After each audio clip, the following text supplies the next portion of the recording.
Morning guys, welcome back to Lick Branch Farms. Well, we have been extremely busy around here lately. It's the reason I hadn't got a video out in a little while. But yeah, we have been in seed starting mode. I mean, I have literally planted every tray that I got with the exception of these 250 sales that I'm getting ready to start on now. But now I want to do a video and bring you guys up to speed on where we're at with everything. And tell you about some exciting news we got recently. So I'm gonna take you outside and show you some of the projects we've been working on. So stick around. So last weekend, my son come over and give me a hand, and we got out here and started banging away at this new goat shed I've been working on forever. You get a lot of projects started, it's hard to keep something moving, but yeah, he came over here, man, and we knocked this thing. All was standing up was a post out of the ground, and when he left, everything you see was done with the exception of the 10. So this is our 2-stall goat barn, and these guys are ready to get out of that little pen, and I know they already been in there too long. But yeah, the thinking is that I'm gonna put rough cut like you see on the back, on the sides. I'm gonna dry the sides in, and I'm just gonna fence the front. That's what I'm working on here. It's putting the post up now for the gate hardware. The gate will swing from here to here. They're 48-inch gates. Yeah, they'll swing in. So this is 120 square feet inside of here. Like I said, all this will be closed off, and I'm gonna put some more 2x6s, some rough cut 2x6s in there. And I mean, they're not gonna go through that. And I know he's gonna want to headbutt it and all that good stuff there, but he's gonna get a bad headache when he hits one of them, because that stuff is solid. It's solid, really solid. But yeah, glad to have it this far.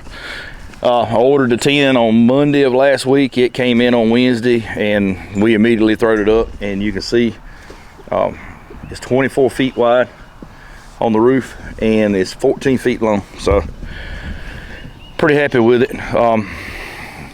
Like I said, we're going to be looking into getting a couple cows here for long, and more than likely they will have to be bottle fed for the first little bit. So I'm kind of saving one of those stalls for him or it.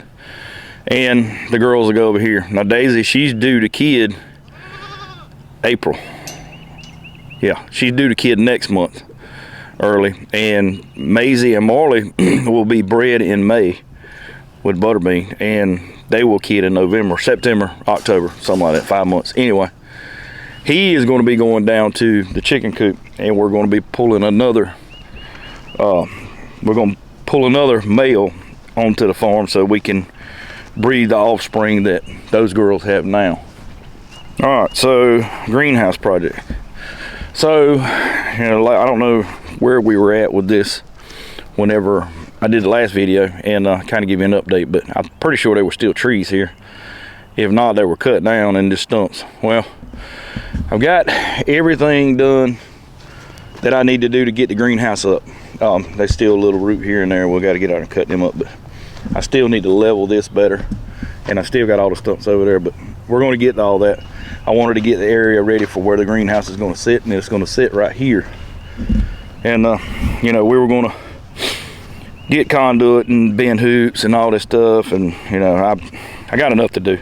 I figured it'd be easier for me to just buy a greenhouse kit, so that's what I'm going to do. I'm actually going with a smaller version than I wanted, but it's only going to be a nursery, so I don't need this gigantic greenhouse to start with. So I'm getting a 12 by 24 Dakota. It comes from Grower Solution, and they are about 6 weeks out with those. So it should be here, I'm going to say first week in April, and that's contingent on the way shipping and trucking and all that stuff is right now. I mean, it's crazy, some of the stuff that's going on, but it is what it is. Yeah. The greenhouse is going to be lined up this way, running from east to west. I know you run them north to south, but generally in the summertime the sun comes up over the top of my chicken coop, and it goes basically like this. So once it hits the other side of that tree, it's full sun all day long until the sun goes down. So I think it'll be okay. Even right now, I mean, the sun's coming up here and it's going straight across. So as the days get warmer, the sun rise moves this way, this direction. But yeah, I'm glad to have most of this done. I've been thinking about go ahead and getting a couple loads of dirt brought in here. That way I can just take the tractor and the box blade and just kind of smooth it out. It won't take much. But like I said, we still got this area here to deal with, and this is not bad. I mean, I spent a good weekend out here and made some pretty good progress. I may get out here today and do a little bit, because what we're going to use, if you look at this area here where the greenhouse is going to sit, we got 12 by 24, which that's 12 feet wide, 24 feet long, and I may even go a little bit longer, I'm not sure yet. But all that area beside it is going to be used for grow out tables, and I'm even going to garden some of it. I may put tomatoes or some kind of specialty varieties, you know what I mean? But when I tell you about the exciting news we got, you're going to understand where I'm going with all this. So when I explain the exciting news that we've got, all this will make more sense. I'm going to need every bit of this area, not only for growing, but for grow out, and to have a place to store and stock potted plants. So I'm gonna go back up here in the barn and kind of give you an idea of what I'm talking about. All right, so yeah, and I got to cut seed potatoes too. I got all my seed potatoes here. I still got to cut those and put them in the rack and let them go and start sprouting. They got sprouts on them, but those are certified blue tag seed potatoes, so you know they usually don't have a whole lot of trouble out of those. And it is the first week in March. Normally I have my potatoes in the ground by now, but last year I kind of learned a valuable lesson that we're not even into the rainy season yet, or the wet season here. And last year I put my potatoes in the ground 1st of March, and they did nothing. They sit in the ground for 3 weeks and never seen the first sign of a potato sprout. And in that 3 weeks time, we got a lot of rain. It got cold, and I actually started to just plow everything in and start over again. But 1st of April, things started warming up pretty good, and they started coming up here and there. But the harvest was mediocre, to say, you know, if I'm just being honest. It was not what it should have been, and it was definitely not worth the work that we put into it. We enjoyed them. Matter of fact, I still got potatoes from last year in this refrigerator right here, and I'm going to use those as seed potatoes also. But I'm going to wait till the 1st of April of this year to plant, and I'm only planting 2 50-foot rows. That will be for our house, and I mean, we give away a lot, but it'll be just for our household. We don't sell potatoes. I don't have enough room, or I don't have enough cultivated space to plant potatoes to sell, you know, at the market or whatever. All right, so to bring me to the news I was telling you about at the beginning of the video. So, you know, we have always, well, I don't say always, for the past few years, we have been selling produce off of our farm to a local produce vendor, and he's got a farm market, if you will. And he offers produce of just about, you know, everything seasonal, and he caters mostly to locally grown farmers. You know, I'm not the only one he buys from. He buys from several people, but you know, it just depends on what he needs and where he can get it from. And we've always been, you know, able to move certain things at certain times of the year in large quantities. But this year we have been approached with providing them with vegetable plants, tomatoes, bell peppers, you name it, cucumbers. He can move a lot of things, along with flowers. So this year, Lick Branch Farms is stepping out into the plant business, and we're going to be providing vegetable plants and starts to several different people or stores. I got another place that I'm looking at in the county next over. I mean, I go by there every day on the way to work, and I stopped and talked to him, and he's pretty interested. He told me to get him something together, a sheet to where it would explain to him what we were offering and the prices and all that stuff. Now, with the price of raw materials going up every day, it seems like it's hard to set something in stone. But we want to be fair. We want to be honest. We want to be, you know, as cheap as possible. But we also are in this to make money. So it's kind of a balancing act. And I guess it's with anything in retail. But with that being said, we have not completely got away from the fact that we are going to start our own farm market in the near future, maybe this year. I'm actually going to get started laying off where the building's going to go and where we're going to put parking and things of that nature. But that was the intent on our farm market, was to sell plants and offer produce and plants. We can either sell you the produce or we can sell you the plants, and you can, you have your own produce. But basically, yeah, this is just another way for us to make money here on the farm, for the land to make us money. And I enjoy doing it. I mean, I've got over 1,000 tomato plants in here now, and just about every one of them sold. I've got what I want to plant in here with them, and I'm planting in large volumes, and then what I do is work them into smaller trays, and then put them in, they call them daisy flats, but yeah, put them into these daisy flats, and then we offer them to customers. Now, I haven't completely nailed down cost, but it is actually going to be pretty affordable. I'm thinking you can purchase a full flat, which is 12 of these, for 18 bucks. And that's about the going rate. I've checked around a lot of different nurseries, and that's about where everybody's at. Some are a lot more expensive. The closer you get to Charlotte, the more expensive things get. But I've dealt with a guy in Scotland County, and I usually buy my collards and cabbage and stuff like that in the late season from him, and that's where he's at. So I think that's a pretty competitive price. Could I do it cheaper? Not by much. I mean, just the way things cost. I mean, I've got a lot of money tied up in seed starting mix, and I don't use cheap stuff. That's why, that's why I said I'm trying to be as competitive and still make money. I have to move a lot of trays in order to get a pretty good return, let's put it that way. So everybody I've been talking to about this deal are very interested. I say for two reasons. A lot of people don't know how to do this. A lot of people want to do it. It's labor intensive, really it is. And if you're doing it to,